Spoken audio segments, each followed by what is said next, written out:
mass deportation and forced movement of population, and methodical displacement of communities are not the simple result of a fanatic equation. Radicalism, takfirism, Salafism, and other dark ideologies are only tools to serve the political strategy which goal is to redesign the Middle East into entities colliding with each other based on their differences in religions, confessions, and sects, rather than opening to each other's differences in open societies and wider borders. Nevertheless, Daesh is now engaged in a zero-sum game. In response to a spread of a fanatic sectarianism, the fire has started at ends as well, and Daesh's strategy is to keep on fueling it. The voices of extremism from all sides have taken the lead over those of moderation. At each end of the sectarian divide, fanatics are trying to rise in different forms, militias in our region and Pegida-like groups here. Fears are of domino effects that would reach all the Middle East, and the world at large, and the Mediterranean would not be anymore a basin of diverse humanity. The Arab world has failed to react firmly to Daesh and its ideologies, as if the basic ingredients for coexistence were suddenly made unavailable, paving the way for the blooming of homogeneously sectarian states. In parallel, Israel has led down this sectarian path. In doing so, the clash is inevitable, a clash of religions and civilizations, where humanity, and particularly its moderates, are paying the price. All efforts should be focused on maintaining the diversity. The coexistence of various social, ethnic, linguistic, and religious components is a source of wealth. Ladies and gentlemen, the fight against terrorism requires a comprehensive counteroffensive which takes into account the military, cultural, and demographic challenges.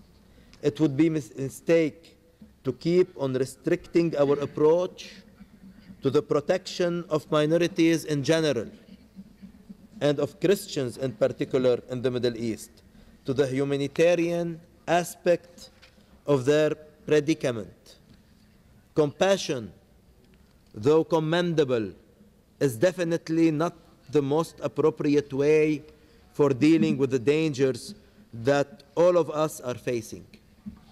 Middle Eastern Christians are actually the best guarantee, not to say the only one, for avoiding the transformation of the region into a launching pad for global terrorism.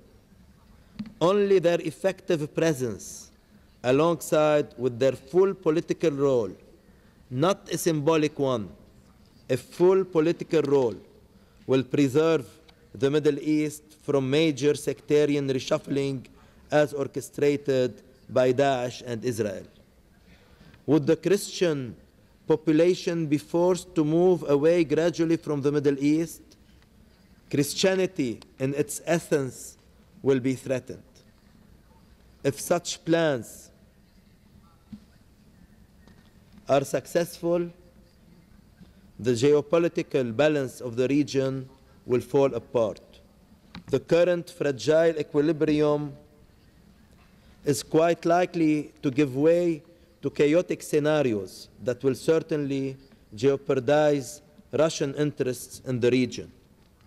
Russia had the interest and the moral obligation to maintain equilibrium and diversity. In fact, Russia, along its history, has played a role in protecting the rights of existence in the region.